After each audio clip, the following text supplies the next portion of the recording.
کرتی ہے تو ان کو تھوڑا تھوڑا عذاب دے کر خبردار کیا جاتا ہے، پھر اگر وہ بھی نافرمانی کرتی رہے تو اس کو کچھ عرصے کے لیے بالکل ڈھیل دے دی جاتی ہے تاکہ وہ بالکل غفلت میں آ جائے، پھر ایک دم اللہ کا سخت عذاب آ کر اس کو بالکل ختم کر دیتا ہے۔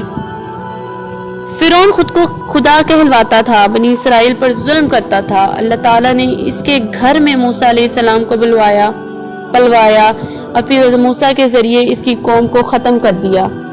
دوسرا سبق ہم کو یہ ملتا ہے کہ جو قوم بہت عرصہ تک کسی کی غلام رہتی ہے اس کی رگ رگ میں غلامی بس جاتی ہے، غیرت بہادری ختم ہو جاتی ہے اور اس کا جی چاہتا ہے کہ بار بار وہی غلامی کی باتیں کرتے رہے جس طرح بنی اسرائیل نے آزاد ہونے کے بعد کی۔ تیسرا سبق ہم کو حضرت خضر کے قصے سے یہ ملتا ہے کہ اللہ تعالیٰ اپنے نیک بندوں کی حفاظت ان کی زندگی میں کرتا ہے اور ان کے مرنے کے بعد ان کی اولاد کی حفاظت کرتا ہے۔ اللہ تعالیٰ ہم کو نیک اعمال کرنے کی توفیق عطا فرمائے، ہمیں گناہوں سے پاک رکھے، ہمیں ایسا بنا دے کہ ہم اسے اور اس کے محبوب کو پسند آ دیں۔ ملتے ہیں نیکسٹ ویڈیو میں، تب تک کے لیے اللہ حافظ۔